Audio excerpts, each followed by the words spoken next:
ချစ်စော်သောမိဘပြည်သူပေါင်းစိတ်ဤချမ်းသာခြင်းကိုဤကျမ်းမာခြင်းနဲ့ပြည့်စုံကြပါစေလို့ဥစွာပထမစိတ်သီးတုတ္တဆုံး channel ကနေပြီးတော့စုမုံကောင်းတောင်းနေပါတယ်ခင်ဗျာမင်္ဂလာပါခင်ဗျာ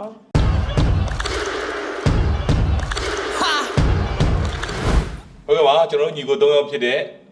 ကိုစီးသားရဲ့ကိုပေါ်လင်းရဲ့ကျွန်တော်ဘောလုံးလေးတွေသုံးသက်လာတာဟုတ်ကဲ့တောက်လျှောက်ကိုကျွန်တော်တို့ကမှားတယ်တဲ့မှာမပါသေးပါဘူးဟုတ်ကဲ့ပါเนาะကျွန်တော်တို့တီးတဲ့အရာလေးတွေနဲ့ကျွန်တော်တို့ဘောလုံးလေးတွေတွက်ချက်လာတယ်ဘေးရင်တွက်ပုံတွက်နီးလေးနဲ့ကျွန်တော်တို့တွက်ချက်လာသူများဟင်းနဲ့မတူအောင်ပေါ့နော်အဲ့ဒီလိုမျိုးလေးနဲ့ကျွန်တော်တွက်ချက်လာတာယနေ့ချိန်ထိတော့ကျွန်တော်တို့မမားသေးဘူးပေါ့နော်ဟုတ်ကဲ့ပါကျွန်တော်တို့ဒီနေ့ပေါ့နော်ဟုတ်ကဲ့ဒီနေ့ကျွန်တော်တို့ကန်မယ်ဒီနေ့နဲ့မနေ့ပြန်ကန်သွားမယ်အသင်းလေးတွေကိုတစ်ချက်လောက်ပြောပြပေးပါသုံးသက်ပြပါမယ်အဲ့အားလေးမသုံးသက်ခင်ပါပေါ့ကျွန်တော်မနေ့ကကျွန်တော်သုံးသက်ခဲ့တဲ့မနေ့ကကန်ခဲ့တဲ့ကျွန်တော်တို့ဒီအသေးလေးတွေမှာအားသားချက်အားနေချက်နဲ့ကျွန်တော်တို့သုံးသက်ခဲ့တဲ့ဥစ္စာလေးတွေဟုတ်ပါပြီအဲ့ဒါလေးတွေပြန်ပြီးတော့ကျွန်တော်တို့နည်းနည်းလေးရှေ့မှာပြောရတာပေါ့နော်ကြိုက်ကိုစီးတာပြောပါအောင်ကျွန်တော်တို့ဥစ္စာနဲ့ပေါ်တူဂီနဲ့ကွန်ဂိုသူတို့ဘယ်လိုလဲမသိဘူးနော်ပေါ်တော့ဘယ်လိုပြောမလဲဟိုအဖျားရှူသွားတာလားထိန်းဆုံး9မိနစ်နဲ့9မိနစ်ကျော်ပေါ့နော်ဒါ6နှစ်တည်းရောက်သွားတယ်ပေါ့ဒါပေမဲ့အဲ့မှာတကိုးသွင်းပြီးတော့ဟောတိုက်တယ်ပြီးတော့ဟိုဂိုးရှိရောက်ပြက်ဂိုးရှိရောက်ပြက်ဂိုးရှိတော့မရောက်လိုက်ပါဘူးအာကာတော့ပေါင်းကြီးဖြစ်သွားတာဒီမှာဟိုကျွန်တော်ပြောမယ်ခုတ်ကြီးကလည်းလေသူဂိုးအရန်သွင်းခြင်းနေပုံရတယ်ဒါပေမဲ့သူကိုနှစ်ခါလားမသိဘူးပေါ့နော်သုံးခါလားနှစ်ခါလားပြီးတော့အဲ့ပေါ်တူဂီကိုကျွန်တော်တို့ကြီးချင်းအဖြစ်တော့နော်ကျွန်တော်တို့အတင်းရဲ့ကျွန်တော်တင်းဝက်ပေါ့နော်ဒီတင်းဝက်မရှိဘူးတင်းဝက်မရှိတယ်လို့ကျွန်တော်ခံစားရတယ်ဟုတ်တယ်တင်းဝက်မရှိဘူးဘာဖြစ်လို့လဲဆိုတော့ကျွန်တော်တို့ဒီခုနကကိုစီးတာပြောသလိုပေါ့ကျွန်တော်တို့ဟိုစပြီးတော့ကန်တဲ့9မိနစ်အထိက9မိနစ်အထိကတို့ဂိုးမသွင်းခင်9မိနစ်အထိကဒီပေါ်တူဂီကနေတောက်လျှောက်ကိုဖိတော့ပြီးဂိုးစီးနားမှာပဲဘောလုံးကိုကင်ကစားနေဟုတ်ကဲ့ဟိုဘက်ကလည်းပိတ်ပြီးတော့ကစားနေပေါ့နော်အဲ့ဒီအချိန်မှာပေါ်တူဂီကနေတော့ဒိန်းဆိုခေါင်းတိုင်ပေါ်တွင်းလိုက်ပေါ့ဟိုဘက်ကနေလုံးဝပိတ်ကစားလို့ဖွင့်ကစားပြီးတော့လူကောင်ကလည်းကြီးတော့တွန်းတိုက်နဲ့ကစားသွားတာပြီးတော့မြန်လိုက်တာမှဖနဲ့နေတာပဲဗျာကျွန်တော်တို့ပြောထားတဲ့အတိုင်းပါပဲဘရူနိုဖာနန်ဒက်ကချေမပေါ်တာရယ်ဒီကုတ်ကြီးချေမပေါ်တာအဲ့နေရာသူကချေမပေါ်တော့သူတိနေတယ်လေတိနေတော့ဘရူနိုဖာနန်ဒက်ကိုသူကနေတော့တယောက်ချင်းစီကတ်ထားတယ်ပြီးတော့ခုံကြီးကြတော့သူက2ယောက်လောက်ကတ်ထားတော့ဘာမှလုပ်လို့မရဘူးမနေ့ကလည်းကျွန်တော်သုံးသက်ခဲ့သူပါပဲဟဲ့လားဒီဟိုရေးသေးကကျွန်တော်ဒီဒိုကြီးပေါ့နော်ဒိုလေးနဲ့ဒီဖာနာဒက်ပေါ့နော်သူတို့ကျွန်တော်တို့ဘောလုံးပေးလို့မရအောင်တစ်ဖက်အသင်းကနေပြီးတော့လူကတ်ပြီးကစားသွားတာနေပြီးတော့ပိုင်းရလေဒါကောင်းတယ်လို့ပဲကျွန်တော်တို့ဟုတ်တယ်ဟောညာကြီးချင်းအပြီးတော့ဒီဘောကြီးပွဲရတော့ဒီနေ့လေးကျွန်တော်တို့တော်လေးအခြေအနေနေတိတ်အားမရဘူးပေးသက်ကြီးရတယ်အားမရတာမို့ကျွန်တော်တော်တော်အားမရတာပါဗျာကျွန်တော်သုံးသက်သွားတယ်ကျွန်တော်အင်္ဂလန်ပွဲပေါ့အင်္ဂလန်ပွဲကတော့ကျွန်တော်တို့သုံးသက်သွားတဲ့အတိုင်းကျွန်တော်တို့ဟိုအင်္ဂလန်နိုင်မယ်လို့ကျွန်တော်တို့ကဒါသုံးသက်သွားတယ်အင်္ဂလန်နိုင်သွားပါတယ်ဒါပေမဲ့အင်္ဂလန်မှာလည်းကျွန်တော်နည်းနည်းလေးပြောစရာလေးတွေတော့ကျွန်တော်ရှိတယ်ပေါ့ဒါကလည်းဗာလဲဆိုတော့ကျွန်တော်တို့လိုပဲကြည့်နေတဲ့ပိတ်သက်တွေလည်းဟိုအဲ့လိုပဲတွေးမြင်လိမ့်မယ်လို့ကျွန်တော်ယူဆတယ်ဟောကျွန်တော်အမြင်ပြောရမယ်ဆိုတော့အင်္ဂလန်ကဟိုနိုင်တော့နိုင်သွားပြီမဲ့ကျွန်တော်ကစားပုံတော့ကျွန်တော်သိမကြိုက်ဘူးဘာလို့နောက်ဆုံးကျွန်တော်ဘာအောင်မကြိုက်ဘူးလဲဆိုရင်အင်္ဂလန်ရဲ့ကျွန်တော်အဓိကနောက်တန်းကိုကျွန်တော်အားမရဘူးခိုလီကလည်းဟုတ်သိဘာဖြစ်လို့လဲဆိုတော့ဟိုနောက်တန်းကဟိုပေါ့အနေငယ်ကျွန်တော်လောနေတယ်ဆိုတဲ့စိတ်လုံးကရှိတယ်အဲ့အရှိကိုပြေးပြီးတော့ဒီဟိုပေါ့ပံ့ပိုးပေးတာပေါ့နော်ဒီတောင်ပန်ကြီးကနေပံ့ပိုးပေးတဲ့နေရာမှာလဲဟိုဘယ်လိုပြောမလဲလိုအပ်တာတဲ့ဟိုပို့ပြီးတော့များဟိုရှေ့ကိုအရန်ရောက်နေတာတော့ကျွန်တော်ခံစားရတယ်ဟိုအဲ့နောက်ပေးလိုက်ရတဲ့နှစ်ဂိုးကလည်းဒါပြောရမယ်ဆိုတော့နောက်တန်းနဲ့ဂိုးသမားနဲ့ကျွန်တော်တို့ဒါနားနဲ့လွယ်တယ်အချိတ်ဆက်လေးတွေလွယ်သွားတယ်လွယ်လို့ဒါတို့ပေးလိုက်ရတယ်မှန်မှန်ဆိုတဲ့ဒီဂိုးတွေကျွန်တော်မပေးတဲ့ဂိုးတွေခရိုအေးရှားလည်းတကယ်ကောင်းတဲ့အသင်းပါကောင်းတယ်ခရိုအေးရှားကျင်းပြပါကျွန်တော်ထင်တာအင်္ဂလန်နဲ့ခရိုအေးရှားအဲ့အုပ်စုမှာတော့အဲ့နှစ်သင်းပဲတက်မယ်ဒါအဲ့နှစ်သင်းပဲတက်မှာပါခရိုအေးရှားမှာတကယ်တန်ဖိုးရှိစေ့လောက်သွားနိုင်တာတော့ခိုလီပါပဲဟုတ်တယ်လည်းမြတ်ဘောလုံးလို့ဟုတ်တယ်နော်သူ့မှာဟိုနောက်ဆုံးကျွန်တော်တို့တွင်းနေတော့သုံးလုံးစက်ထိုင်ဟာရီကိန်းကန်တဲ့နှလုံးပြီးတော့နောက်ထပ်တစ်ယောက်ကုန်းစားလုံးကန်တဲ့တစ်လုံးအဲသုံးလုံးစက်ထိုင်ကိုဒီတနေရာထဲနေသူ့မှာပုတ်ထုတ်သွားတာတကယ်ကိုလေဟိုတော်ပါတယ်ကျွန်တော်တို့ဒီဘက်မှာကျွန်တော်ပြန်ကြည့်မယ်ဆိုလေအင်္ဂလန်ကိုသမားနည်းနည်းလေးသူကဟိုတခုခုအမှားဖြစ်သွားပြီးတော့စိတ်ကပြထွက်သွားတယ်ပြထွက်သွားပြီးတော့ကျွန်တော်မကြိုက်တဲ့ဥစ္စာတခုကဘာလဲဆိုသူတို့ကစားကွက်ပုံဖော်တာပဲဒီဂိုးဒီဘာကိုပြန်ပြီးတော့ဘောလုံးကိုပေးတာဟုတ်ကဲ့အဲ့ဒီအချိန်မှာကျွန်တော်နားလည်မှုလွဲဝါးခဲ့ရင်သွားပြီကျွန်တော်လည်းညာအဲ့ဒါပေါ့ဟိုတချီကျွန်တော်တို့ကနားလည်မှုလွဲတော့မယ်အဲ့လိုရေတစ်ဖိတ်လေးနဲ့ကြည်နေရတယ်ပေါ့အဲ့ပုံစံမျိုးဖြစ်တော့နောက်ပွဲတွေကလည်းအင်္ဂလန်ကတွေ့လာမဲ့ပွဲတွေကလည်းဒါဟိုတကယ်အသင်းကောင်းနေတယ်ပဲတွေ့လာမှာဖြစ်တဲ့အတွက်ကြောင့်ဒါလေးတွေပေါ့ဒီနောက်တန်းနဲ့ဟိုကနေနည်းနည်းအချိတ်ဆက်မိအောင် ပြန်ပြီးတော့ဟိုနီးပြအင်းနေနေပေါ့နော်ဟိုလုံနိုင်မယ်ဆိုရင်တော့အင်္ဂလန်အသင်းကလည်းဒါဟိုနောက်ပွဲတွေမှာအားပေးပါတယ်အင်္ဂလန်လည်းအားပေးတယ်ညာတော့ခရိုအေးရှားကိုလည်းအားပေးတယ် တော့အားပေးပါအားလုံးကန်တဲ့တင်းအကုန်လုံးကျွန်တော်ကအားပေးပါတယ် ပြီးတော့နောက်တစ်ခုကဟိုကျွန်တော်ပြောချင်တာပေါ့နော်ဒီအင်္ဂလန်ကဟိုဘောလုံးသမားတွေတော်တော်များများပေါ့နော်တော်တော်များများကပိုင်နယ်ဒီကနက်ကြီးတယ်ဆိုတဲ့ဥစ္စာသူတို့ကောင်းတယ်မှများဝင်နေလားမသိဘူးပေါ့နော်ပိုင်နယ်ဒီကိုတပြည့်အတင်းနေနဲ့ရှင်းကမ်းမယ်ဆိုရင်ပိုင်နယ်ဒီလွဲချုံမှုတွေကအင်္ဂလန်ဘောလုံးသမားတွေ ဒါတော့ကျွန်တော်လည်းဘိုလ်လူပွဲတော့မှဖြစ်ဘူးတယ်ကျွန်တော်ကန်တော့အဲ့ဖိအားများ မင်းဘောကောက်တော့ဟာလား သူကအိုးနီးလူလားဘောလုံးကန်တော့အိုးနီးလူလား အဲ့ဒီမှာကျွန်တော်ညတော့ဟာရီဂိမ်းမိုက်ကြီး ဟုတ်ကဲ့ဟုတ်ကဲ့ သူပထမဆုံး ဒါကန်ကောင်းနော်အာ ဟိုကပုတ်ထုတ်တယ် ကိုသမား ဒါပေမဲ့ကန်ကောင်းတဲ့ဂိုလူကကြိုထွက်တယ်ဆိုပြီးတော့ပြန်ကန်လေးရတယ်စီမင်းစီကန်ရပြန်ပြီးတော့ကြိုထွက်တယ်ဆိုပြီးတော့ကန်လေးတက်တာဒါပေမဲ့ပေးရင်လည်းပေးလို့ရတယ် ဟုတ်ကဲ့ပါ ဒါပေးလိုက်ပြီဆိုရင်ဂိုလူကပုတ်ထုတ်တာကိုအတီးပြုတ်လိုက်တယ်ဆိုရင် ပွဲရတစ်မျိုးပြောင်းသွားနိုင်တယ်ပေါ့နော် နောက်ဒုတိယကြိမ်ပြန်ကန်မှဝင်တယ်ပေါ့နော်ဒါကလည်းအင်္ဂလန်အတွက်ဒါလက်ကီးဖြစ်သွားတယ်ပေါ့နော်ညအင်္ဂလန်အရှေ့တန်းအလယ်တန်းကျွန်တော်ကြိုက်တယ်အနောက်တန်းမှာ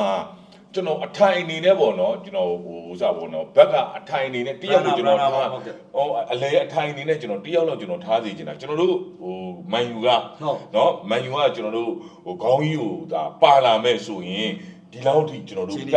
ြတ်တာတလဲဖြစ်မှာမဟုတ်ဘူး အများဆုံးဂိုး၄ခုလောက်ပဲပြီး ၄ခုလောက်ပဲပြီးသူကလည်းနည်းနည်းမှားတယ်မနှောက်နဲ့မနှောက်နဲ့ဒီကပြောနေတဲ့ဥစ္စာ ဒါတော့ဒါ ခေါင်းကြီးကပြန်ကောင်းလာပြီ ဟုတ်တယ်ခေါင်းကြီးကခေါင်းကြီးပါပဲ ခေါင်းကြီးကတကယ်ဟိုပွဲအကျက်အတဲတွေကြရင်ခေါင်းကြီးကတကယ်ကိုခေါင်းကြီးကနေလားငါလားပွဲကြ ဂိုးလည်းသွင်းနိုင်တယ်နော် ဂိုးလည်းသွင်းနိုင်တယ်ခေါင်းတိုက်ပေါ်အခွန်ခေါင်းနဲ့အပြင်ကိုသူကဟိုဒီဟိုတချို့လူတွေနဲ့ဆိုင်သူနည်းနည်းလေးလေးတာပေါ့နော်လေးတာကိုနီးပြကြီးကမကြိုက်ဘူးလို့တော့ပြောတာပဲဒါလည်းဟိုတခုခုသူ့မှာရှိလို့ပေါ့နော် တော့ဒါတော့နီးပြပိုင်းနဲ့ နီးပြပိုင်းနဲ့ဥစ္စာပြီး ဒါတွေကကျွန်တော်လည်းနားတော့ သူ့လိုမျိုးခေါင်းကြီးမပါတော့မှခေါင်းကြီးလိုမျိုးအထိုင်တစ်ယောက်လောက်ရှိမယ်ဆိုရင် ပိုကောင်းပါ ပိုကောင်းသွားမှာအဲ့ဒါမှလည်းကိုရီဘာကိုသူကထိန်းချောင်းလို့ရမှာအဲ့ဒါလေးပါပဲကျွန်တော်မနေ့ကပွဲလို့ကျွန်တော်သုံးသပ်တာ ကဲဒီနေ့ပွဲလေး ဒီနေ့ပွဲကတော့ ဒီနေ့ပွဲကကျွန်တော်တို့ဘရာဇီးနဲ့ဟေတီရှိတယ်နောက်ကမက္ကဆီကိုနဲ့တောင်ကိုရီးယားရှိတယ်ကျွန်တော်တို့အာရှကြားပါလာပြီ ပါလာပြီအဲ့တော့ကျွန်တော်ကတော့ဒီနေ့ပွဲကတော့ကျွန်တော်ဒီဘရာဇီးနဲ့ဟေတီပွဲလေးကိုကျွန်တော်ကသုံးသပ်ပေးသွားမှာဖြစ်တယ် ဟုတ်ကဲ့ပါ ဟောဒီပွဲကတော့ကျွန်တော်တို့ Group C ရဲ့ဒါဒုတိယမြောက်ပွဲလို့လည်းကျွန်တော်တို့ပြောလို့ရတယ်ပေါ့ဗျာ ဟုတ်ကဲ့ เนาะပထမဒီဟာအဲ့ဒီကတော့ဒီဘရာဇီးနဲ့ဒီဟေတီပွဲကိုတော့ပွဲချိန်ကတော့ကျွန်တော် US စံတော်ချိန်ကတော့ကျွန်တော်တို့ဂျွန်19ဟောည8နာရီမှာကန်မှာဖြစ်ပါတယ်ဟိုမြန်မာစံတော်ချိန်နဲ့ကျွန်တော်တို့ပြောမယ်ဆိုရင်တော့ကျွန်တော်ဂျွန်20ဖြစ်သွားမှာပေါ့เนาะ20မနက်ကျွန်တော်9နာရီမှာကျွန်တော်ကန်မဲ့ပွဲစဉ်ဖြစ်ပါတယ်ဆိုတော့ ဟုတ်ကဲ့ပါ ဒါလေးကိုကျွန်တော်နည်းနည်းသုံးသပ်ပြီးသွားပါမယ်အဲ့တော့ဘရာဇီးကိုလက်ရှိအခြေအနေကိုကျွန်တော်နည်းနည်းလေးသုံးသပ်ပြီးပေါ့เนาะအဲ့ဒါကတော့အများလည်းသိတဲ့အတိုင်းပါပဲဘရာဇီးကတော့ပထမပွဲစဉ်မှာကျွန်တော်တို့မော်ရိုကိုကိုကျွန်တော်တို့1-1နဲ့ကျွန်တော်တေချသွားတယ်ဟိုလိုအပ်နေတဲ့ကျွန်တော်တို့အနိုင်3မှတ်ကိုတော့ကျွန်တော်တို့ရနိုင်ခြင်းတော့မရှိခဲ့ဘူးဒါပေမဲ့တေးနဲ့ဆိုတဲ့ရလက်နဲ့ကျွန်တော်တက်မှတ်တော့ကျွန်တော်ရထားတယ် ဟုတ်ကဲ့ အဲ့ဒီတော့ဒီအုပ်စုတက်ဖို့ဆိုရင်ခုကံမဲ့ဒီဟေတီတို့အသေးမျိုးကိုကျွန်တော်မဖြစ်မနေကျွန်တော်အနိုင်ရဖို့တော့ကျွန်တော်လိုအပ်နေတယ် နိုင်ရပြီးတော့ဂိုးများများသွင်းနိုင် တွင်းနိုင်ဖို့တော့ကျွန်တော်လိုအပ်နေတယ်အဲ့ဒီမှာတော့ဟိုဒီအခုကံမဲ့ကျွန်တော်ဘရာဇီးနဲ့ဟေတီအသင်းမှာတော့ဘရာဇီးအသင်းကနေပြီးတော့ဒီဘောလုံးပိုင်ဆိုင်မှုတွေပြီးရင်ကျွန်တော်တူးချင်းကျွန်တော်စွမ်းဆောင်ရည်တွေပြီးရင်ကျွန်တော်ထွက်လာမဲ့လူစီရင်းတွေပေါ့နော်ဒီလူစီရင်းအားလုံးကတော့ပြိုင်ဘက်ကျွန်တော်ဖြစ်တဲ့ကျွန်တော်ဟေတီအသင်းတက်တော့ကျွန်တော်အများကြီးတာနေတာကိုကျွန်တော်တွေ့ရပါတယ် ဟုတ်တယ်ဟုတ်တယ် ဟောပြီးတော့ဘရာဇီးမှာပို့ပြီးတော့ကျွန်တော်တို့ကအားတက်ရတာကဒီရှေ့တန်းတိုက်စစ်မှုတွေတော်အခွင့်အရေးတွေတော်တော်များများကိုလည်းဖန်တီးပေးနိုင်သလိုဟိုလေဟိုကျွန်တော်ပြောမယ်ဟိုကိုပေါက်ချင်းချောက်မှုတွေလည်းတော်တော်များများကိုလုံနိုင်တဲ့အရေးချင်းတော့ကျွန်တော်မှရှိထားတယ်ဒါကတော့ဒါဘရာဇီးအသင်းရဲ့ကျွန်တော်အခြေအနေဖြစ်ပါတယ် အာသာချက်လေး အားသာချက်တွေပေါ့နော်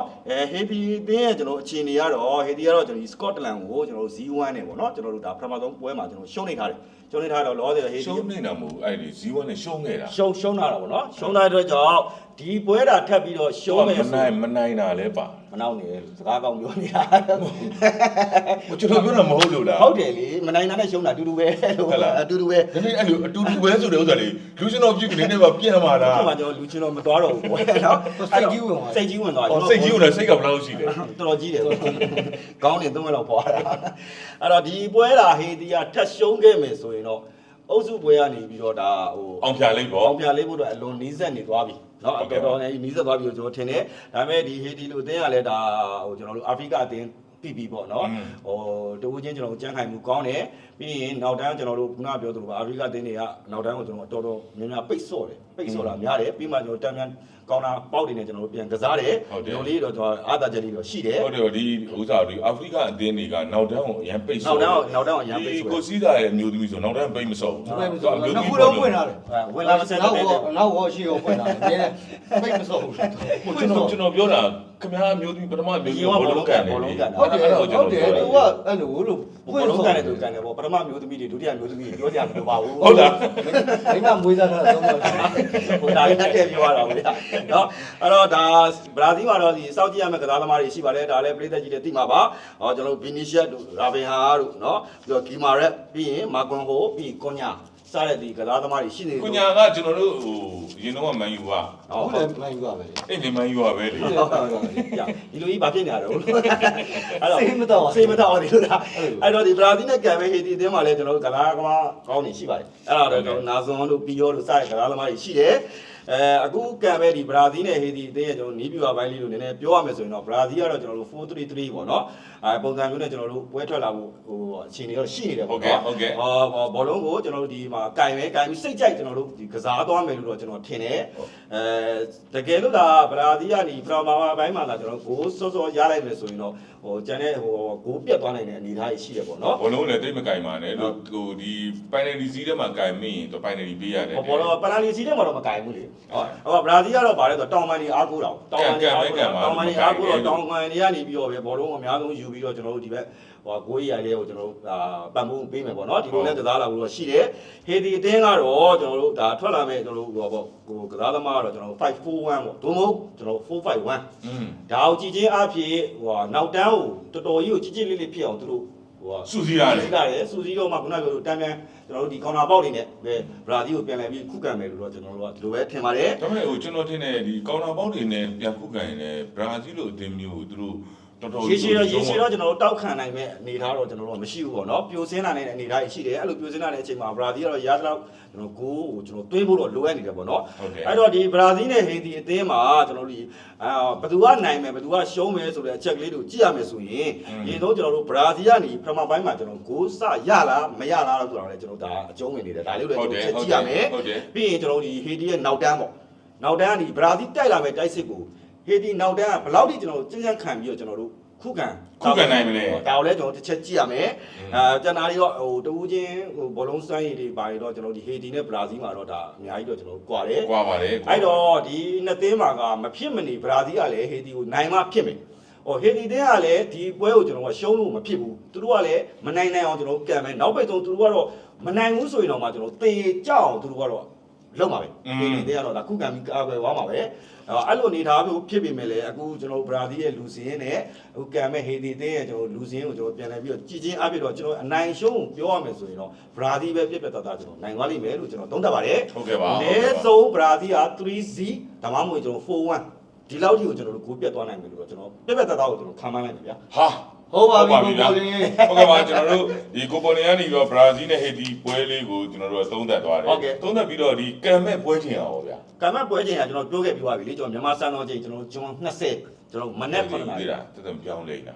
ပြောတော့ ဟုတ်လေ ဂျွန်20 မနေ့ကကျွန်တော်ပြောခုနကလည်းကျွန်တော်ပြောသွားပြီးပါပြီလေနော်ကျွန်တော် US စံတော်ချိန်ကတော့19ဂျွန်19ရဲ့ည8နာရီမှာကံမှာမြန်မာစံတော်ချိန်ကတော့ဂျွန်20ကျွန်တော်မနေ့9နာရီမှာကံမှာဖြစ်ပါတယ် ဟုတ်ကဲ့ပါဒီတစ်ခါကျွန်တော်တို့ဒီကိုစီးတာပေါ့နော်ကိုစီးတာဒီမက္ကဆီကိုနဲ့ဒီတောင်ကိုရီးယားဒါလေးကိုနည်းနည်းသုံးသပ် ဟုတ်ကဲ့ပါကိုစင်ကြီးကျွန်တော်တို့ဟုတ်ကဲ့2026 Group A ရဲ့ ဟုတ်ကဲ့ပြောပါခင်ဗျာဩကောင်းကောင်းပြောပါ ဒုတိယပွဲစဉ်ဖြစ်ပါတယ်ခင်ဗျ ဟုတ်ကဲ့ ဟုတ်ကဲ့ကျွန်တော်တို့ဒါမက္ကဆီကိုနဲ့တောင်ကိုရီးယားနော် အာရှချာ မက္ကဆီကိုဆိုတာအင်ရှင်အသင်းဖြစ်တယ်နော်ကျွန်တော်တို့တောင်ကိုရီးယားဆိုတာကတော့ကျွန်တော်တို့ရဲ့အာရှကြားကြီးပေါ့နော်ကံမဲ့အချိန်တွေကတော့မြန်မာစံတော်ချိန်ကတော့ကျွန်တော်ဂျွန်19ရက်မနက်9:30 AM မှာကံမယ် ဟုတ်ကဲ့ နော်ဟုတ် US စံတော်ချိန်ကတော့ဂျွန်18ရက်ည9:00 PM မှာကံမှာဖြစ်ပါတယ် နော်အင်းနဲ့အင်းဆိုပွဲကွင်းတစ်တွေပေါ့ နေ့နဲ့ညနေကွာတယ် ဩဟာဟာ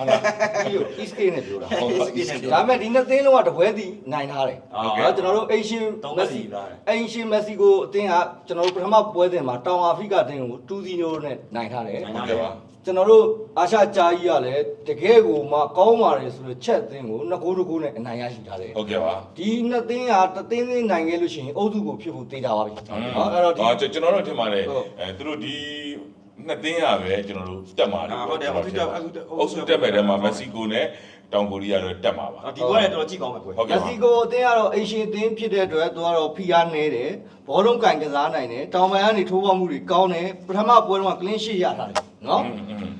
အားနေချက်ကတော့သူကအဲ့လိုပေါ့တိုက်စစ်အဆုံးသက်ပါတော့ကတလီမတည်ငြိမ်ဖြစ်တတ်တယ်အဲ့လိုမတည်ငြိမ်ဖြစ်တဲ့အခါမှာတကယ်ကိုမှမြန်ဆန်ပါလေဆိုတော့အာရှကြားကြီးလို့အသိမျိုးနဲ့မတည်မငြိမ်သွားဖြစ်ခဲ့ရင်လည်းခံသွားရတယ် ဟုတ်တယ် နော်ဒါကတော့ဒါမက္ကဆီကိုအသင်းပေါ့ဒီကကျတော့ကျွန်တော်တောင်ကိုရီးယားအသင်း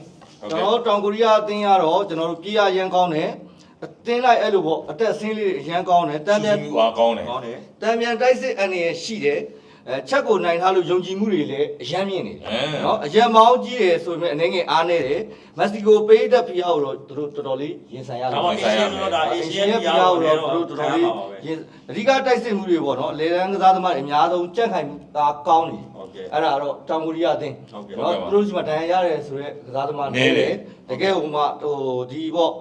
့မက္ကဆီကိုမှာလည်းဒီလိုပါပဲနော်ဟိုတကယ်ပွဲထွက်လူစည်းရင်းတွေပထမပွဲထွက်လူစည်းရင်းတွေအတိုင်းပဲပြန်ပွဲထွက်လာမယ်လို့ထင်တယ်အနေငယ်ပဲအနေငယ်တော့မလဲတော့ဘူးဘာဖြစ်လို့လဲဆိုတော့အဲ့လူစည်းရင်းတိုင်းကတော်တော်လေးကိုမာတော့ စစ်ပြေးနေတော့ တကယ်လို့ကျွန်တော်တို့ထင်ပေါ့နော်ဟိုမက္ကဆီကိုနိုင်မယ်ဆိုရင်ကျွန်တော်တို့1-0 ဟုတ်ကတ်နိုင်ပါ 2-1အဲ့လောက်နဲ့နိုင်တယ်ပေါ့နော် ဟုတ်ကဲ့ ဘာပဲဖြစ်ဖြစ်ဟိုတောင်ကိုရီးယားအသင်းကလည်းချက်အသင်းလို့လူမျိုးတော့နိုင်ထားတာဆိုတော့တောင်ကိုရီးယားကိုလည်း short တက်လို့တော့ short တက်လို့မရဘူး ဘာဖြစ်လို့လဲဆိုတော့အာရှကြားကြီးကအခုနောက်ပိုင်းမှာဘာဖြစ်လာလဲဆိုတော့သူတို့အိမ်ရှင်မမဟုတ်ဘူးဘာမှမဟုတ်ဘူး နေရာမရွေး နေရာမရွေးကွင်းမရွေးဒါတော့ဟိုဒါပြပြတတကို ကိုစီးတာလို့ပေါ့ဘာပဲဖြစ်ဖြစ်သူနေရာမရွေးကိုမရွေးဘူးဆိုင်မရွေးဘူး ဆိုင်မရွေးသူကလမ်းမလည်းတောက်တာပေါ့အဲ့လိုမပြောဘူးလေတော့တကယ်ဟိုဒိုင်ယာပြဿနာကြီးကြီးမားမားတွေလည်းမရှိကြဘူးအဲ့တော့ဒီနှစ်သင်းတော့တသင်းကတော့အိမ်ရှင်ဖီယာရဲ့ထံကိုခံရနိုင်တယ်ဒါပေမဲ့အဲ့ကိုရီးယားရဲ့အတက်စီးမြန်ပုံမျိုးနဲ့တကယ်လို့မြန်မက္ကဆီကိုကတိုက်စစ်နည်းနည်းအားပြောတဲ့အချိန်မျိုးမှာဆိုရင်ကျွန်တော်တို့အိမ်ရှင်ခံသွားနိုင်ပါတ မ ယ် က်ဆီကိုခံသွားနိုင် ဟုတ်ကဲ့ ဒါပေမဲ့ကျွန်တော်ကတော့ဒီအသင်းကိုဘယ်အသင်းနိုင်မယ်လို့ပြောရင်တော့အိမ်ရှင်ပဲနိုင်သွားလိမ့်မယ်လို့ထင်ပါတယ်နော် ဟုတ်ကဲ့ပါခင်ဗျဟုတ်ဟုတ် ဟုတ်ကဲ့ပါကျွန်တော်ဘရာဇီးနဲ့ဟေတီကိုကိုပေါ်နေရနေပြီးတော့သုံးသပ်ပြီးတော့ကျွန်တော်တို့ဒီမက္ကဆီကိုနဲ့ကျွန်တော်တို့တောင်ကိုရီးယားကိုစီးတာသုံးသပ်သွားတယ်ကျွန်တော်နှစ်သင်းစလုံးရဲ့သူတို့ရဲ့အားသာချက်အားနည်းချက်လေးတို့ကျွန်တော်ဗီဒီယိုကိန်းခဏနဲ့ကျွန် ဟုတ် တော် ကဲ့ဘောကတော့တွက်ချက်မှာပေါ့ဗျာ တွက်ချက်သွားမယ်တွက်ချက်သွားမယ်အချိန်မှာကျွန်တော်ပထမဦးဆုံးကျွန်တော်တို့ဘရာဇီးနဲ့ဟေတီ ဟုတ်ကဲ့ခင်ဗျ ဘရာဇီးနဲ့ဟေတီမှာတော့ကိုပေါ်လင်ပြောထားသလိုမျိုးပဲဘရာဇီးကဘရာဇီးပါပဲဆိုတဲ့အတိုင်းပါပဲဘရာဇီးကနိုင်ဖို့အလားတွေမကဘူးနိုင်ဖို့နိုင်မယ်လို့ကျွန်တော်ဒီနေရာနေကျွန်တော်ပြောလိုက်ပါကျွန်တော်တွက်ကိန်းထဲမှာလည်းဒီတိုင်းပါပဲဘရာဇီးနိုင်ပါပါ ဟုတ်ကဲ့ နော် ပြပြတသားကိုကျွန်တော် ပြသားကိုနိုင်ပါပါဥပမာပေါ့နော်သူတို့မှလူဂိုးကွာခြားချက်တွေမကွာခြားချက်တွေအသာထားဘရာဇီးနိုင်မယ် ဟုတ်ကဲ့ပါ ဘရာဇီးနိုင်မယ်လို့ကျွန်တော်ကနေပြီးတော့ဒါလေးကိုကျွန်တော်ပြောချင်ပါတယ်ပွဲစဉ်တွေကအချိန်ကတော့ကျွန်တော်ပြန်ပြောပေးပါမယ် US စံတော်ချိန်19ရက်နေ့ညเนาะကျွန်တော်8နာရီ ရှင်း မှာ နာကြီး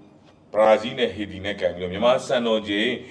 ကျွန်တော်20ရက်နေ့မနေ့9နာရီမှာ ဟုတ်ကဲ့ ကမ်းပါမယ်ဒါဘရာဇီးနဲ့ဟေတီပွဲလေးမှာဘရာဇီးနိုင်မယ်လို့ကျွန်တော်ကတွက်ချက်နေပါ ဒါ တယ် ခုနကကျွန်တော်လည်းဒါသဘောထားချင်းတိုက်ဆိုင်သွားပြီပေါ့နော်တွက်ချက်မှု မနေ့ကလည်းတိုက်ဆိုင်နေတော့ဟုတ်ပါပြီ ယူလိုက်ကြပါ ဒီတိုင်းကြပါလား ဘယ်နည်းလက်တာမလဲ မနှောင်းနဲ့မနှောင်းနဲ့ကိုချင်းဝင်နေတာမသိသေးလား မနေ့ကသူ့ပေါ်တဂီယာ အဲ ဒီကတော့ပေါ်တဂီယာ သွားပြီငါလည်းအထင်ကြီးတာဒါပေမဲ့ပေါ်အဲ့ဒီမှာရေစုံမျောပါတယ်နော်ရေစုံမျောနောက်တစ်ခုကျွန်တော်တို့ဒီမက္ကဆီကိုနဲ့အင်ရှင်မက္ကဆီကိုနဲ့ကျွန်တော်တောင်ကိုရီးယား ဟုတ်ကဲ့ အင်ရှင်မက္ကဆီကိုနဲ့တောင်ကိုရီးယားမှာကျွန်တော်တွက်ချက်လိုက်တဲ့အချိန်မှာတော့ဒါတောင်ကိုရီးယားကအားသာချက်တွေရှိနေတယ် ကျွန်တော်တို့ဒီအာရှကြားပါ တောင်ကိုရီးယားအားသာချက်တွေရှိနေဘာဖြစ်လို့လဲဆိုတော့ကျွန်တော်တို့ဟိုဒီဗီဒီယိုနဲ့ဟိုကျွန်တော်တွက်တဲ့အချိန်မှာပေါ့နော်တောင်ကိုရီးယားကโอเคတယ်တောင်ကိုရီးယားက ထိတ်ဆုံးရောက် ထိတ်ဆုံးရောက်နေတယ်မက္ကဆီကိုကကြတော့အောက်ကိုရောက်နေတယ် ဟုတ်ကဲ့ အောက်ကိုရောက်နေပြီမဲ့လေ तू ကဘာဥစားတစ်ခုဘာပြန်ဖြစ်လဲဆိုတော့ကိုမနေ့ကကျွန်တော်ပြောသလိုပဲပေါ့နော်သူ့မှာလည်းအားသာချက်အားနည်းချက်တွေဒီပေဒီမှာလည်းရှိပါတယ်ရှိတဲ့အတွက်ကြောင့်အင်ရှင်အနေနဲ့ကောသူတို့ရဲ့မညံ့တဲ့ ဟုတ်ကဲ့ သူတို့ရဲ့ဘောလုံးစွမ်းရည်လည်းရှိပါတယ်သူတို့တော်ကြပါတယ် တော်ကြတော့တောင်ကိုရီးယားကဒီအိမ်ရှင်အနေနဲ့သူကပြိုင်ဘက်ကိုသူကပြန်ရမှာ ဟုတ်ကဲ့ ဒါပေမဲ့ဘောလုံးစွမ်းရည်ကတော့မကြောက်ဘူး ဟုတ်ကဲ့ပါ တောင်ကိုရီးယားအာရှကြားတော့မကြောက်ဘူးဒါပေမဲ့ကျွန်တော်ရဲ့တွက်ပုံတွက်နည်းထဲမှာတော့ကျွန်တော်ကတော့အမှတ်ပေးလိုက်ပါမယ်ကျွန်တော်ရဲ့တွက်ပုံတွက်နည်းထဲမှာအဖြေမှန်ကတော့ကိုရီးယားပါပဲ တောင်ကိုရီးယား ပါပဲ တောင်ကိုရီးယားနိုင်မယ် တောင်ကိုရီးယားနိုင်ပါမယ် ဟုတ်ကဲ့ တခုပဲရှိတာပေါ့နော်တောင်ကိုရီးယားကပထမပိုင်းမှာ ဟုတ်ကဲ့ ပထမပိုင်းမှာတောင်ကိုရီးယားနှလုံးတော့သွင်းသားနိုင်တယ်ဆိုရင်မက္ဆီကိုပြထွက်သွားပြီ ကြောက်စရာမလိုတော့ မက္ဆီကိုပြဘာလို့အင်ရှင်မှာဖြစ်နေတဲ့အတွက်သူပြထွက်သွားပြီအဲ့ဒါမှမဟုတ်လို့ကျွန်တော်တို့ဒုတိယပိုင်းကြာမှသူရင်ကိုရင်ပြန်ကန်မယ်ဆိုရင်တော့နိုင်ရင်လည်းဟိုဂိုးမပြတ်ဘူး 1C 2-1နဲ့ကျွန်တော်နိုင်ပြီးတော့တည်ရကြသွားဖို့လည်းများပါတယ် ဟုတ်ကဲ့ပါ အဲ့ဒါကတော့ကျွန်တော်တောင်ကိုရီးယားကအရှေ့ပိုင်းမှာတွေကဖြိုထားမှရပါမယ်ကျွန်တော်ရဲ့တွက်ချက်နည်းထဲမှာတော့ကျွန်တော်တောင်ကိုရီးယားပါပဲ ဟုတ်ကဲ့ပါခင်ဗျာ ကျွန်တော်ရဲ့တွက်ချက်နည်းထဲမှာတော့ဘရာဇီးနဲ့ဟေတီမှာဘရာဇီးပါပဲဒါကြောင့်မနေ့ပြန်ပွဲအစီအစဉ်လေးမှာကျွန်တော်တို့ဘရာဇီးကနိုင်မယ်လို့ကျွန်တော်ကတွက်ချက်လိုက်ပါတယ်တောင်ကိုရီးယားနဲ့မက္ဆီကိုမှာတောင်ကိုရီးယားနိုင်မယ်လို့ကျွန်တော်ကတွက်ချက်လိုက်ပါတယ်ကျွန်တော်ရဲ့အဖြေမှန်လားမှန်မှန်လားကျွန်တော်ညီကို2ယောက်ကနေပြီးတော့ပြောတဲ့သုံးသက်ချက်တွေမှန်လားမှန်မှန်လားဆိုတာမနေ့ပြန်ကြမှာကျွန်တော်ပြည်သက်ကြီးနဲ့ပြန်လဲစုံစည်းကြမယ်ဗျာ ကျေးဇူးအများကြီးတင်ပါတယ်